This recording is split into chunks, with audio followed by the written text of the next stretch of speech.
Olá, sejam bem-vindos a mais um Psicologia Espírita com Joana de Ângeles.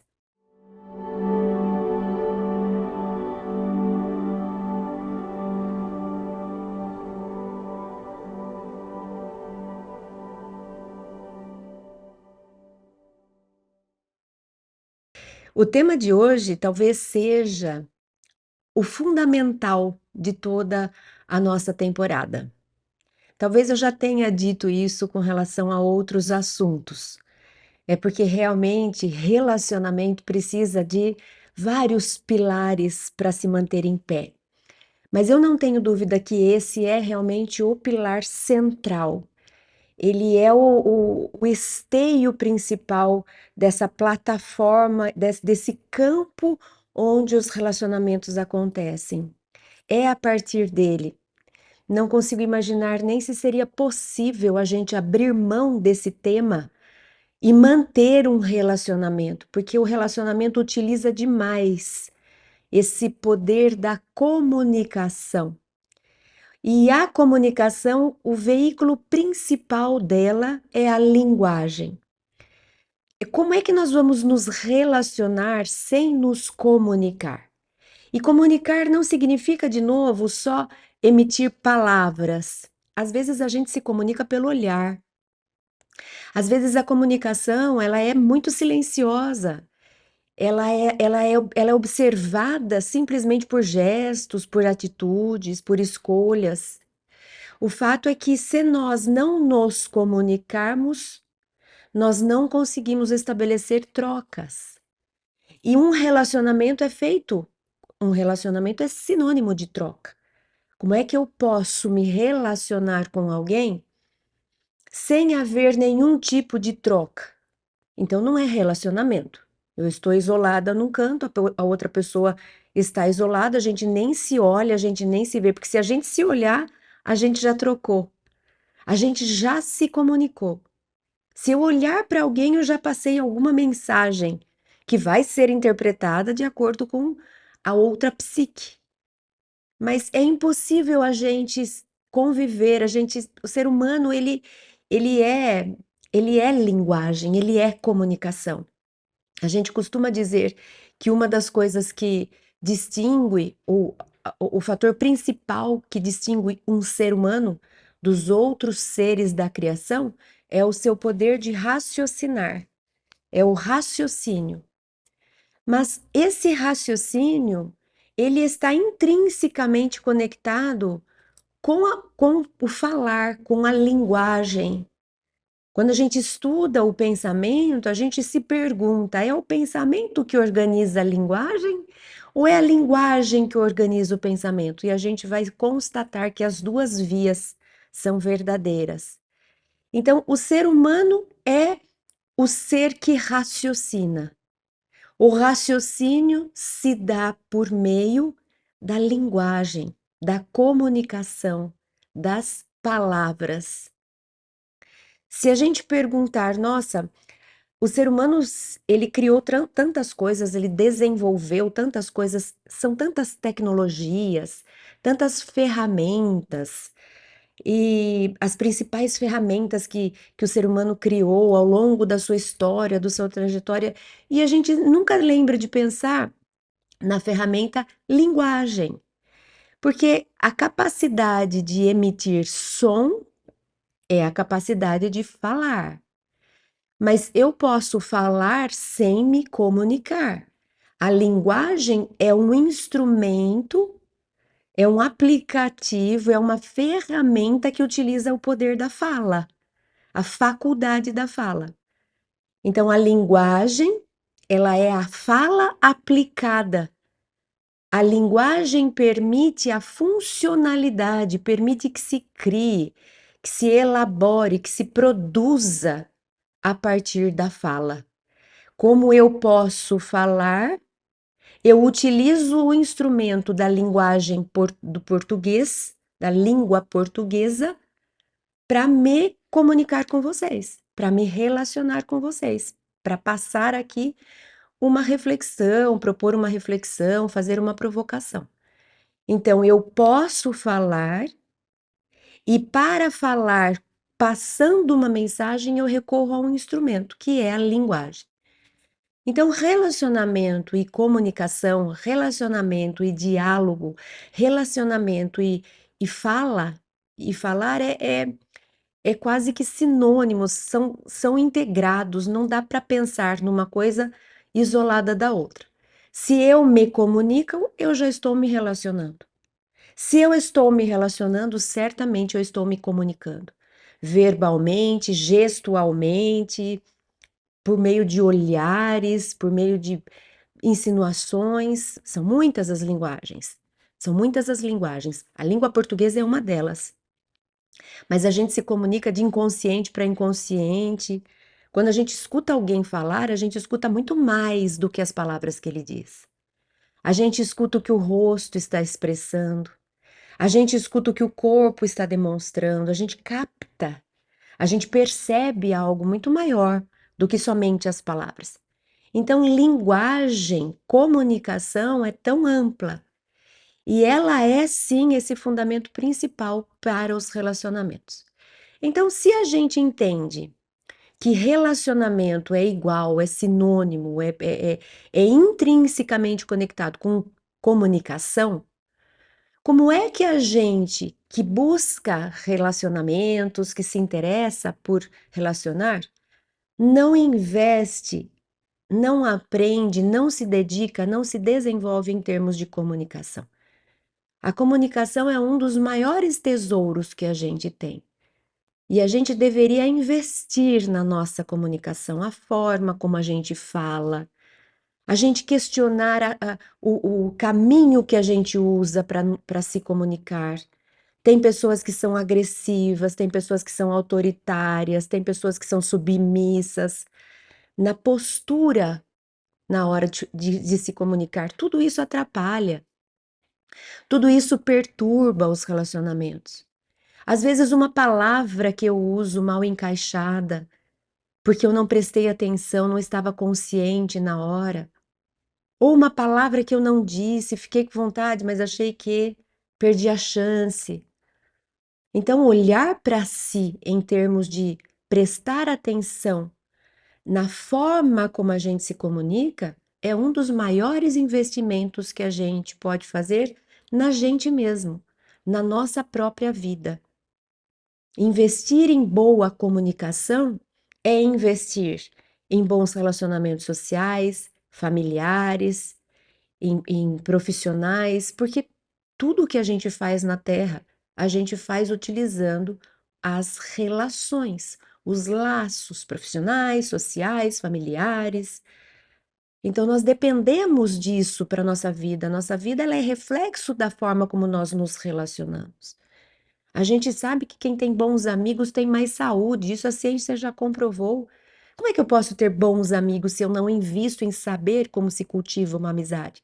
E se eu quiser saber como se cultiva uma amizade, certamente eu vou descobrir que eu preciso cuidar muito da forma como eu comunico, para eu não atrapalhar, para minha fala não se tornar um instrumento de tortura, de violência, de perturbação, de destruição.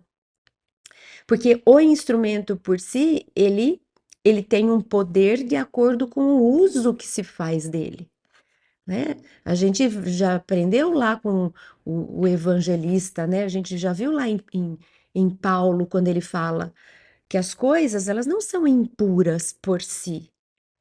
É a forma como nós trabalhamos, é o que nós fazemos que torna algo puro ou impuro.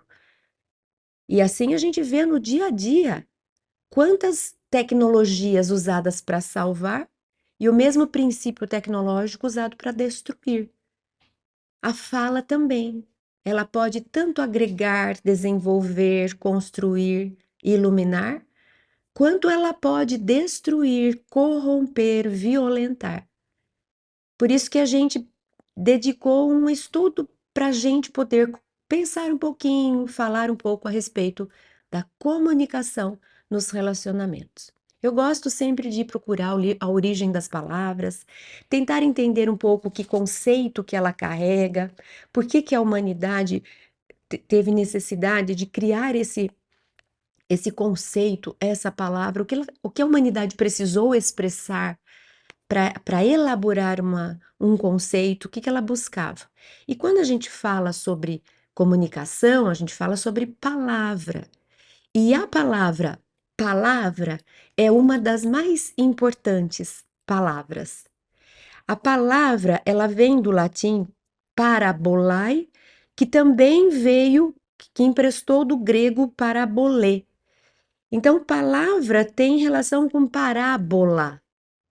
E parábola quer dizer o quê? Lá atrás, ela tinha uma origem querendo expressar um tipo de comparação.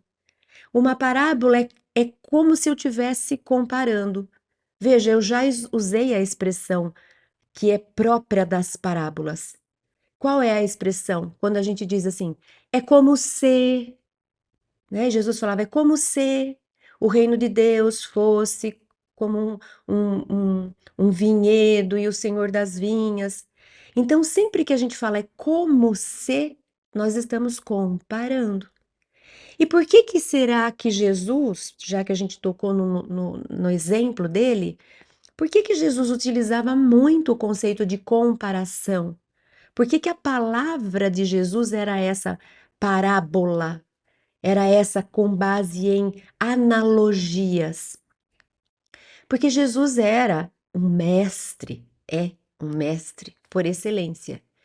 E como esse grande educador de almas, ele sabe que uma informação, ela simplesmente pode ser um recurso eh, curioso, um recurso interessante, e de vez em quando ele pode ser útil, mas essa informação ela só vai ser útil se houver um raciocínio que saiba usar essa informação. Se eu disser assim para vocês, o dólar aumentou tantos por cento ontem e tantos por cento hoje. Por exemplo, se falar isso para mim, eu vou falar, aham, tá bom, né? Que pena ou que bom, mas nem sei emitir grandes reflexões a partir do aumento do dólar. Consigo imaginar uma coisa daqui, outra ali, porque a gente aprende, mas não é minha área. Eu não sei utilizar essa informação. O que que eu vou fazer com ela? Provavelmente nada. Se eu estiver indo viajar para um lugar, o dólar aumentou, talvez eu lamente, e vai ficar mais cara a minha viagem. Mas eu não sei utilizar essa informação para alguma coisa mais do que uma simples reflexão. Mas se eu disser para alguém que trabalha com a bolsa de valores, o dólar aumentou, ele já vai imaginar 300.000 opções, então eu devo vender isso, devo comprar aquilo. Ele transforma essa informação porque ele sabe raciocinar utilizando a informação. Então, se Jesus chegasse para a gente, como a gente costuma muitas vezes fazer numa aula expositiva, senta que eu vou explicar para você. E aí eu começo igual um papagaio, papá, papá, papá, papá. A gente vai escutar, que legal, que interessante, gostei disso, não entendi nada daquilo. A professora vai embora, a gente vai embora, alguma coisa fica e pronto. É diferente de um verdadeiro educador. Segundo Rubem Alves e segundo Sócrates antes de Rubem Alves, é preciso que a gente arranque de dentro o aprendizado e não ofereça de fora. Sócrates não falava da maiêutica e o Rubem Alves aplicava muito essa técnica de desenvolver o seu aluno, de fazer com que o aluno aprenda, se aproprie, apreenda aquele conceito, aquela informação. Então, se Jesus chegasse e simplesmente oferecesse uma informação, algumas pessoas iam escutar, outras iam escrever em algum lugar e isso ia se perder. Mas Jesus ensinava a pensar por meio das parábolas. Ele conduzia a gente para uma história, para o nosso raciocínio começar a elaborar. Ah, então o senhor da vinha chamou vários funcionários, vários servidores. O primeiro veio na primeira hora, o segundo não veio na primeira hora. Eu começo a pensar, por que que ele não veio na primeira hora? Mas esse que veio só na última hora ganhou a mesma quantia que aquele que veio na primeira hora. Mas será que isso é justo? Então, eu elaboro, eu vou me apropriando, eu vou desenvolvendo argumentos, eu vou criando uma retórica, uma história minha, eu vou emitindo uma opinião. Ou seja, eu vou me enchendo de conhecimento que é meu, porque foi minha cabecinha que trabalhou, que produziu. É diferente de alguém chegar e falar, isso é assim. Lembra que antigamente os pais falavam, faz isso. Por quê? Porque sim. E a gente abominou essa história do porque sim. Por quê? Porque não adianta nada. Você cria uma pessoa dependente, porque ele não vai saber se é para fazer ou não é para fazer. Toda vez ele vai perguntar para o pai: pode fazer? Porque ele não aprendeu a raciocinar para tomar as próprias decisões. Então, não trabalha para uma libertação, para um desenvolvimento, para uma autonomia. É autoritário. A criança vai ter medo. Quando ela for fazer, ela não sabe pensar se deve, se não deve. Ela tem medo que se ela fizer, o pai briga. Então, não tem uma boa a gente não colhe bons frutos dessa coisa simplesmente expositiva ou até impositiva. Então, Jesus utilizava desse recurso das parábolas. E às vezes, na nossa comunicação, é preciso que a gente utilize.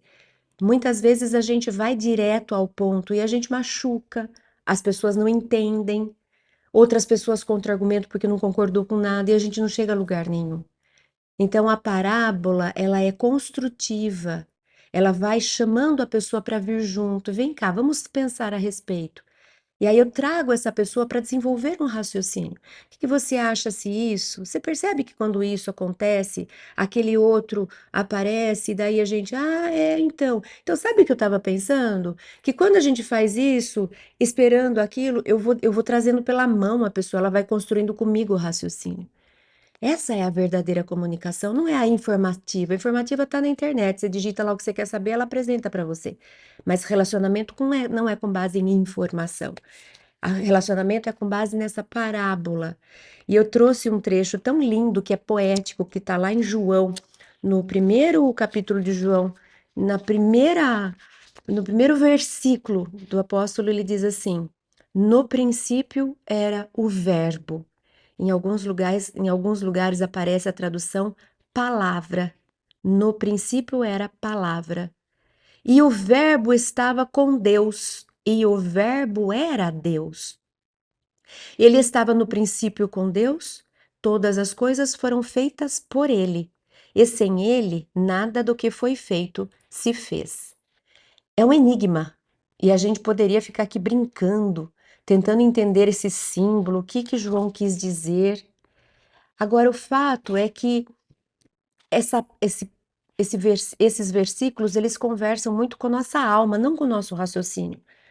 Porque se a gente for logicar aqui de uma forma racional, como assim o verbo era Deus e Deus era o verbo e o verbo fez as coisas e sem o verbo, o que que é verbo? Fica difícil a gente entender o que está dizendo aqui. Mas se a gente olhar por esse ponto de vista simbólico, por esse ponto de vista mais perceptivo, intuitivo, é como se o apóstolo tivesse dizendo que a construção, a criação de Deus se faz por meio desse veículo. Para a gente, palavra, linguagem, é muito materializado ainda, é muito concreto. Agora, tenta imaginar a instância espiritual daquilo que para a gente é faculdade de falar. O nosso corpo, pensando no processo evolutivo, ainda é muito primitivo. Nós estamos mais próximos da origem do que do fim. Hoje, nós utilizamos a faculdade da linguagem por meio do aparelho vocal. A nossa linguagem tem tantas palavras. O nosso raciocínio é capaz de conseguir logicar um pouco aqui, um pouco ali. Agora, tenta ampliar essa consciência e esse poder da comunicação para um nível espiritual divino. O que que é essa linguagem de Deus? O que que é essa comunicação como é essa faculdade conforme a gente vai evoluindo? A gente não sabe, vamos falar de uma coisa mais fácil para a gente. A gente sabe que o nosso cérebro, ele é subutilizado. A gente teria condição de fazer coisas tanto que algumas pessoas conseguem acessar e a gente fala, uau, são gênios. E porque a gente usa um pouquinho dele.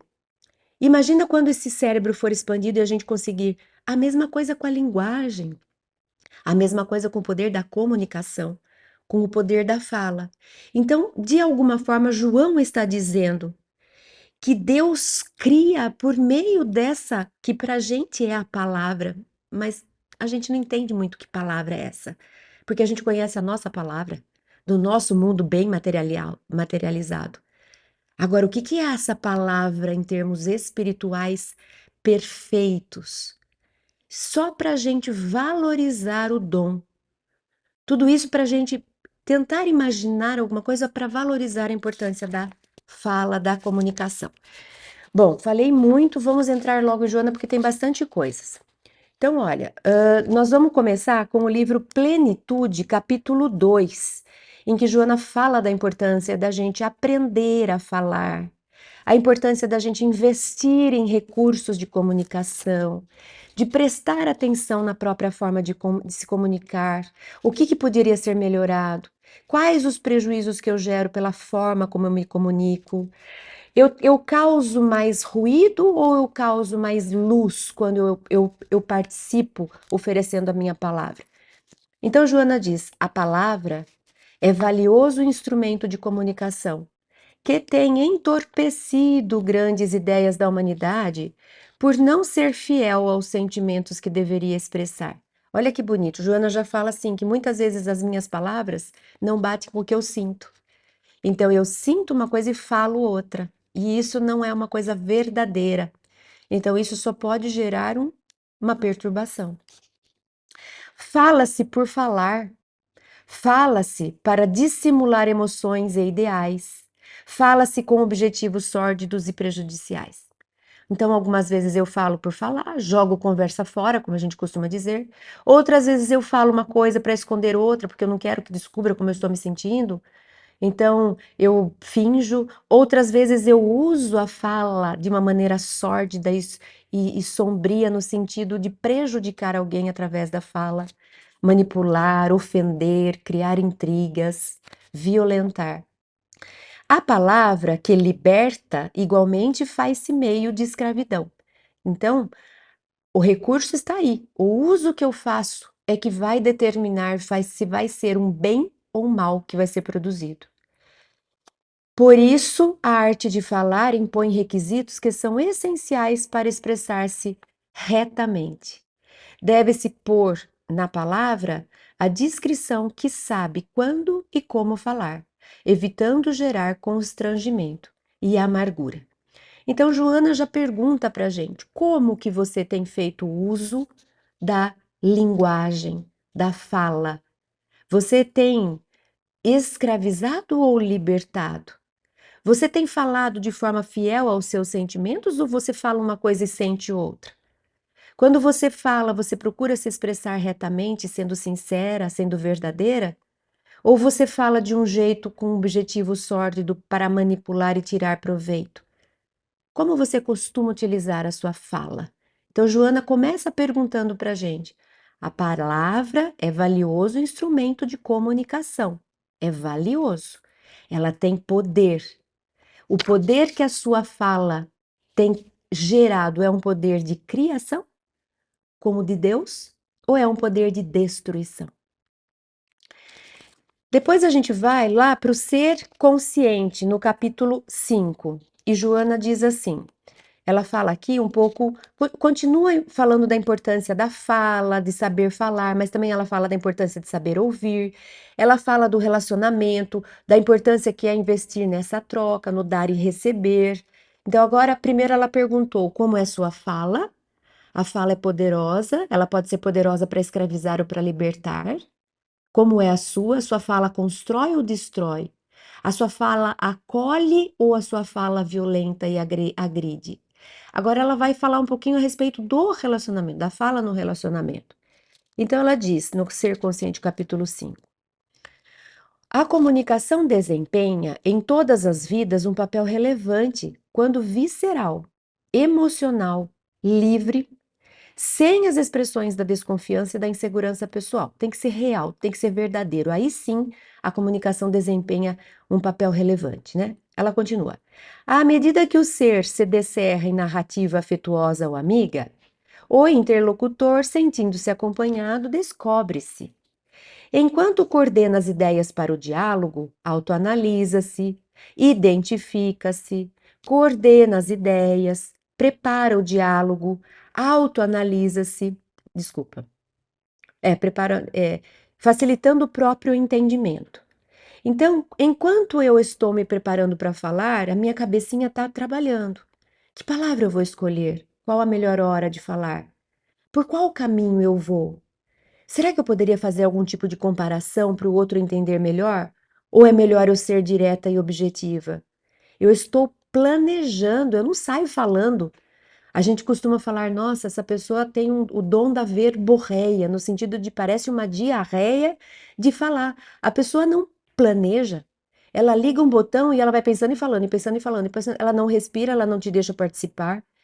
Você tem que escutar um monte de coisa para ver o que que você vai filtrar, porque ela não processou antes, ela não elaborou um pensamento, ela não trouxe para você algo que foi construído. Ela simplesmente está como se fosse uma metralhadora, falando, falando, falando, falando, falando. A gente colhe pouca coisa disso, não existe muita troca, né? Liberando-se das conversações feitas de interrogações clichês desinteressantes, penetra-se e faculta ao outro a oportunidade de igualmente desvelar-se. Quando se repartem informações no interrelacionamento pessoal, compartem-se emoções.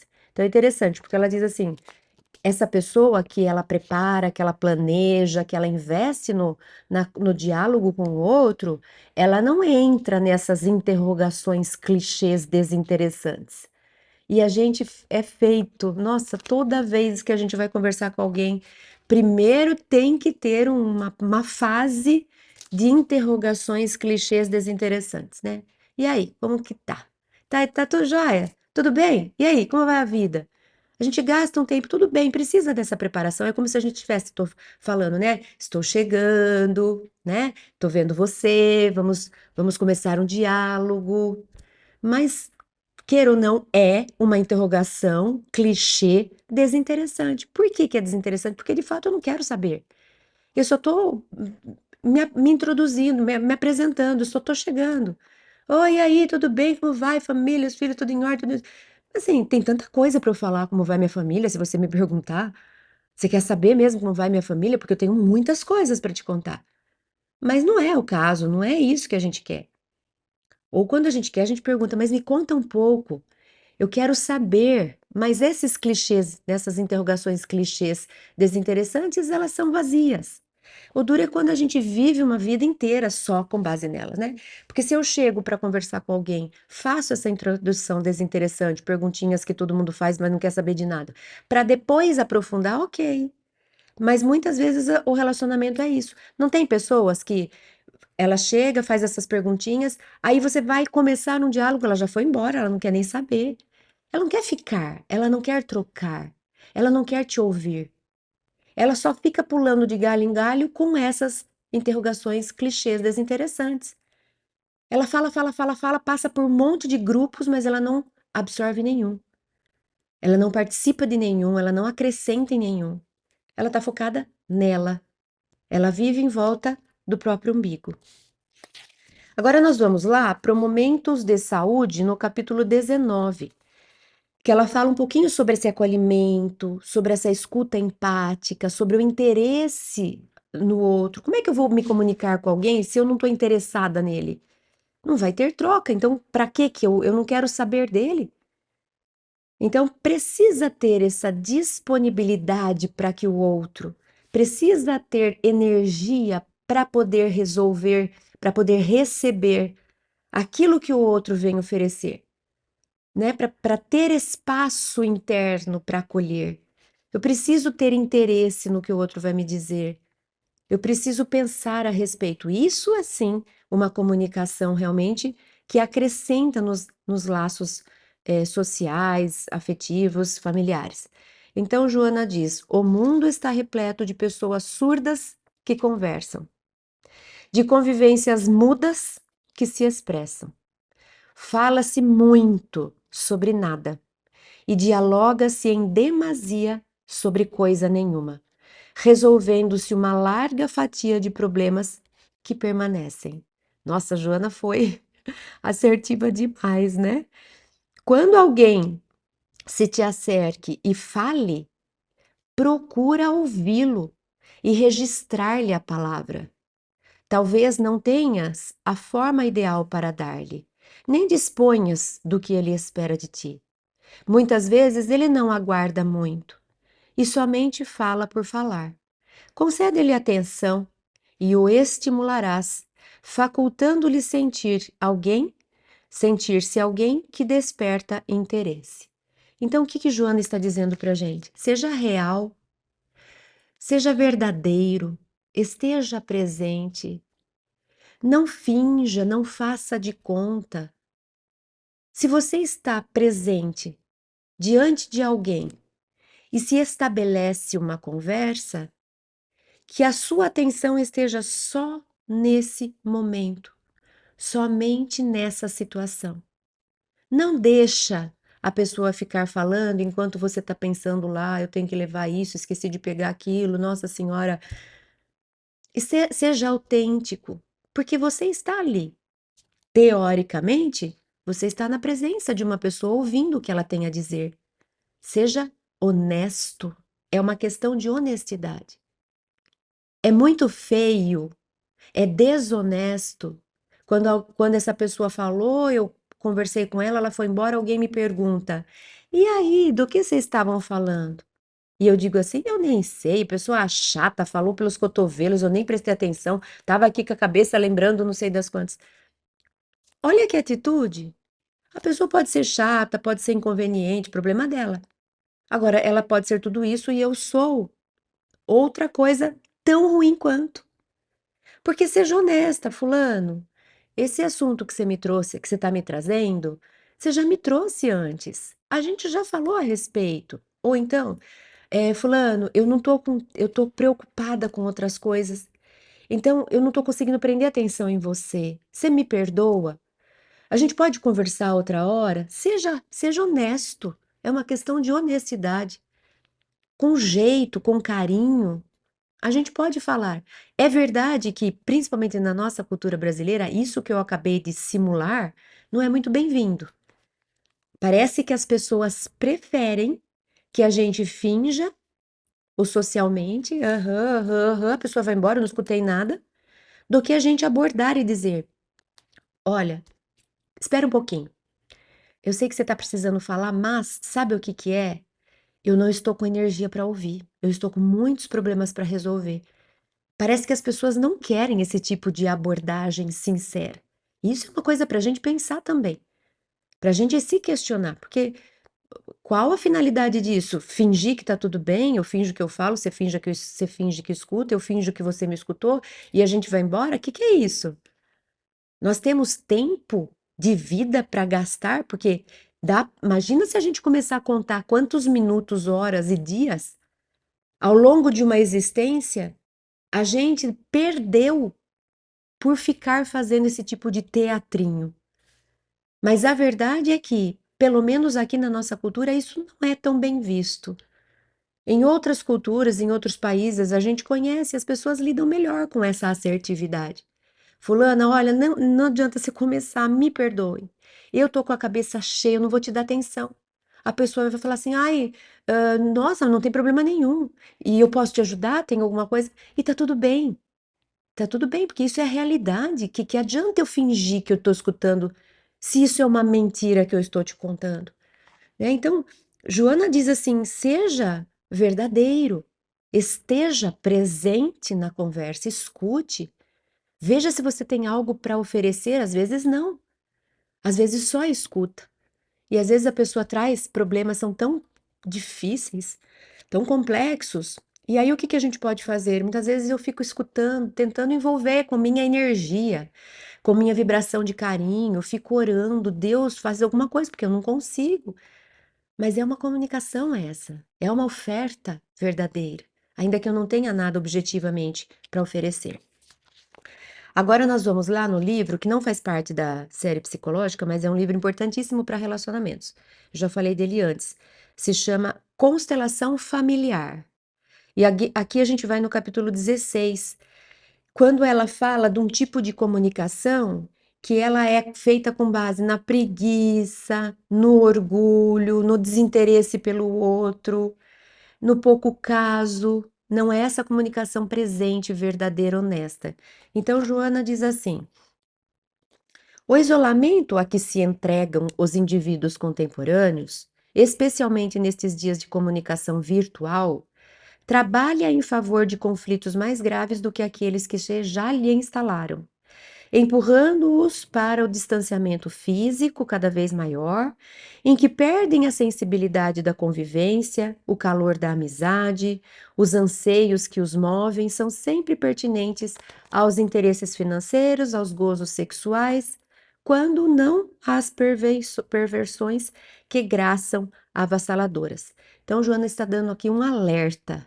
Presta atenção. Se você não tem criado por meio da fala, ou da não fala, um, um, um, uma destruição da sua própria vida ou da vida de outras pessoas. Então, se isolar não é uma boa, até porque esse isolamento ele vai fazer com que a gente desenvolva estratégias alternativas que nem sempre são as melhores. Então, eu não gosto de ficar em sociedade, mas eu vivo no celular. Ah, eu me afasto das pessoas, mas eu tô lá vendo rede social, acompanhando todo mundo que tá comendo, que tá viajando, o que que o filho tá fazendo. Então, eu mesma, querendo me poupar, acabo me prejudicando. Então, ela traz aqui um alerta com relação a esse tipo de hábito, que a gente tenta fugir da sociedade, mas a gente mergulha num outro ambiente virtual. E esse ambiente virtual, ele pode ser muito nocivo, perigoso. E aí eu acho que eu estou me protegendo, porque eu estou evitando aquilo que me é desconfortável, mas eu estou cavando um lugar que é um buraco que eu depois não consigo sair. Então nós precisamos conviver. O ser humano precisa do calor da amizade. Ele precisa de laços significativos.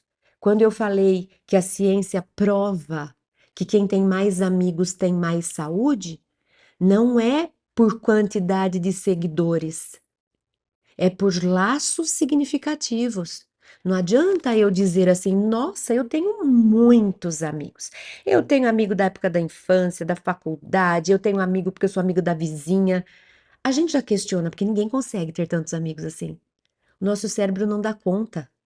A gente não tem espaço nem na vida, nem na emoção, nem na mente. Como é que eu consigo acompanhar, me importar, trocar com centenas de pessoas? Eu não consigo. A gente consegue ter alguns amigos que são vinculados. Não dá para ter mais do que 10 amigos vinculados. A gente pode ter conhecidos. Então não se iluda. Quem tem muitos amigos tem mais saúde? Amigos, não conhecidos e gente que está por aí seguindo, mandando curtidinha ou videozinho no WhatsApp. É pessoas quem a gente acompanha, que a gente sabe, que a gente se importa, para quem a gente ora, para quem a gente liga querendo saber notícias, para quem a gente oferece uma coisa legal quando a gente encontrou uma coisa boa pra gente, a gente oferece. São pessoas que participam da nossa vida. Isso é amigo, isso é amizade. Então, a gente precisa desse calor das amizades, a gente precisa da sensibilidade da convivência. Ainda no Constelação Familiar, mas agora no capítulo 25, ela vai falar um pouquinho ainda dessa história do lado negativo, ou seja, de quando eu não uso bem a faculdade da fala, da comunicação. Às vezes eu não falo porque eu sou orgulhosa, eu também não vou contar nada, ele que se vire. Às vezes a gente é vítima. Ah, eu vou aguentar, eu não vou falar, porque ai, eu engulo, vai, deixa quieto, ele não consegue. Então, às vezes, a gente cria trapaças para a gente mesmo.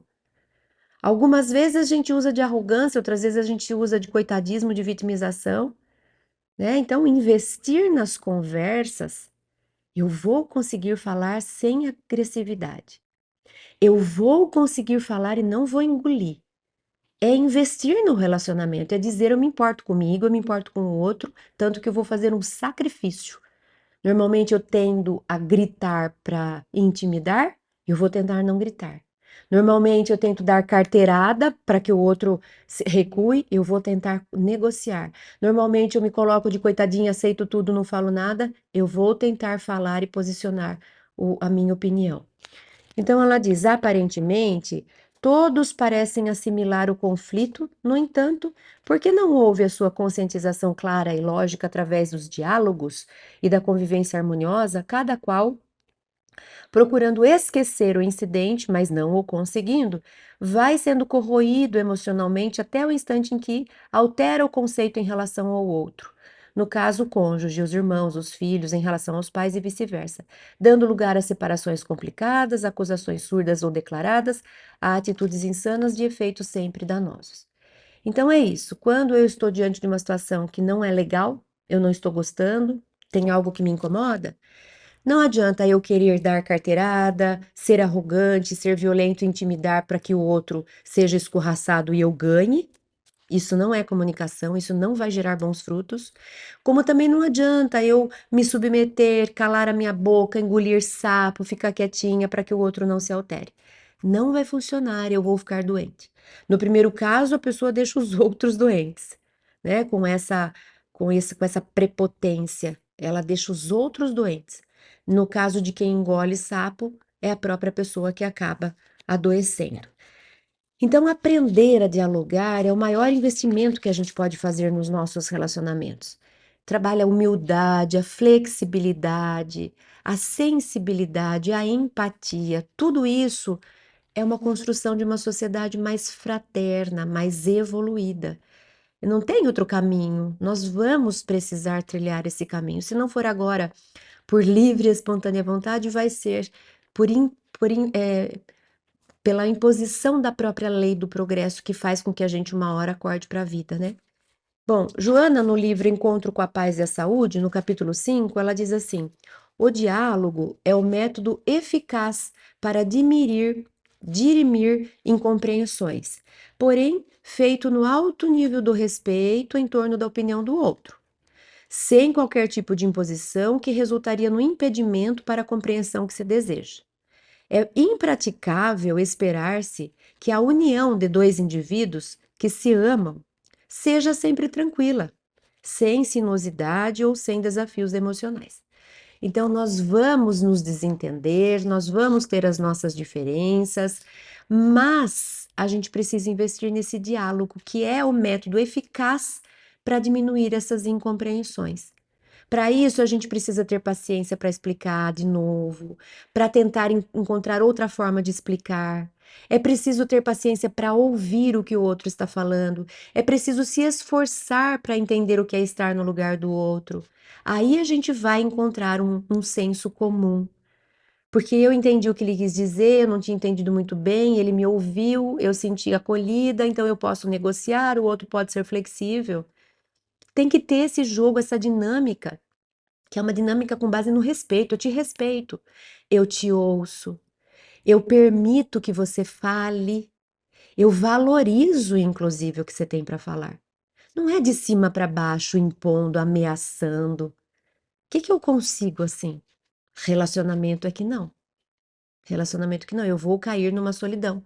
E logo eu vou começar a colher os frutos amargos desse tipo de semente que eu lanço, que são sementes sombrias, acusatórias, vingativas, agressivas.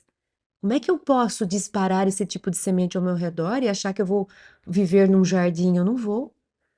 Então, é importante e é essencial que a gente invista na forma mais educada, mais humilde, mais flexível de comunicação. Aí eu fui lá no livro, agora é no, O Homem Integral. Trouxe alguns trechos aqui em que ela vai dar alguns exemplos. Ela vai falar de conversações chulas, ela vai falar de contaminação psíquica, de conversas vulgares, trazendo isso para somatização. Então, vamos ler aqui para ver o que a Joana nos ensina. O homem faz questão de ser visto, de estar cercado de bulha, de sorrisos, embora sem profundidade afetiva, sem o calor sincero das amizades nessas áreas, sempre superficiais e interesseiras. O medo de ser deixado em segundo plano, de não ter para onde ir, com quem conversar, significaria ser desconsiderado, atirado à solidão. Então, quantas poses a gente faz para fingir que está bem na fita? né? Nossas relações, elas são verdadeiras? Tem troca mesmo? São significativas? Ou eu interpreto papéis, o papel do legalzinho para a turma do clube, o papel de inteligente para a turma do trabalho, o papel de cool para os jovens e para os filhos. A minha comunicação, ela é feita com base em roteiros que eu crio para causar boas impressões, porque que vida é essa? É uma vida vazia, é uma vida que não é real, ela não se sustenta, ela é só uma vitrine. Sabe, vitrine de cenário de filme? Que a hora que você olha, nossa, que loja linda, só que é só o cenário. Porque se você abrir a porta daquela vitrine, não tem nada lá dentro. É isso. A pessoa que elabora muita aparência na forma de se comunicar para as pessoas ficarem impressionadas, para as pessoas me invejarem, provavelmente é só um cenário bonito, mas você não pode abrir a porta porque não tem porta, é só de fingir, é só de brincadeira aquilo. É só para estar uma aparência de uma cidade, não tem uma cidade naquele lugar. Nossas relações, elas são baseadas em cenário ou elas são reais? Aí, lá no livro Plenitude, no capítulo 2, ela diz: as festas ruidosas atraem atenção, as companhias jovens e irresponsáveis despertam interesse, as conversações chulas produzem galhofa, que são satisfações de um momento, responsáveis por sofrimentos de largo porte. Ao mesmo tempo, a contaminação psíquica e física derivada dos condicionamentos doentios dos grupos sociais e dos indivíduos promovem sofrimentos que poderiam ser evitados. A irradiação mórbida de uma pessoa enviada a outra, como energia negativa, termina por contaminá-la. E caso essa não possua fatores defensivos, reagentes, que procedem da sua conduta mental e moral edificante, ela adoece. Então, Joana está falando aqui dessas conversações vulgares do pessimismo, que tudo isso produz vibração, produz fluido. E a gente troca, a gente se comunica também de forma fluídica. As trocas não são só trocas de palavras, não são só trocas na forma inconsciente do que eu capto na sua expressão. Existe fluido, matéria, matéria que participa dessas trocas. E eu posso, nas minhas conversas, receber esses bons fluidos que me envolvem. E a gente fala: nossa, conversei com aquela pessoa, fiquei tão bem. Nossa, saí tão em paz. Por que será? Nossa, conversei com aquela pessoa, eu saí tremendo, meu coração disparado, um suor. Por que será? Porque houve trocas fluídicas. Eu captei, eu me acessei na vibração dela. Então, até por uma questão realmente de energia, a gente deveria priorizar, cuidar, proteger mais as nossas trocas, as nossas comunicações, as nossas relações. E para a gente terminar, a principal, a comunicação mais importante de todas, eu trouxe de dois lugares, do Momentos de Saúde, capítulo 13, e trouxe de novo da Constelação Familiar, capítulo 22. Qual é a conversa mais importante que a gente precisa cuidar de ter todos os dias? É a conversa com Deus. Esse diálogo verdadeiro, honesto, essa abertura para a espiritualidade. Então, a gente encontra Joana dizendo: a oração é o recurso mirífico mais acessível para permitir à criatura a comunicação com o Criador. Ponte invisível de energias sutis, faculta a união da alma com o genitor divino, cujo meio ela aure as forças e a inspiração para os cometimentos difíceis da existência. Essa é a comunicação mais importante, é o diálogo mais importante do nosso dia com Deus. A religião no lar estrutura-se essencialmente nas conversações de todo momento, nos estudos reservados, pelo menos uma vez por semana, para a reunião da família, nos diálogos de emergência, quando sucedem acontecimentos deploráveis, enfim, no dia a dia. Então, fica aqui esse convite para que a gente invista nas comunicações, nos nossos diálogos, nos nossos relacionamentos, na nossa fala, na nossa escuta. Que a gente se lembre que o primeiro diálogo é com a gente e com Deus. É esse diálogo que é o primeiro de todos. E que se a gente quiser uma vida boa, que significa saúde, bem-estar, paz, amor, nós não vamos conseguir se não dedicarmos uma boa dose de atenção para a forma como temos nos comunicado. Muito obrigada, eu aguardo aqui as considerações, as perguntas de vocês e a gente se encontra semana que vem, se Deus quiser.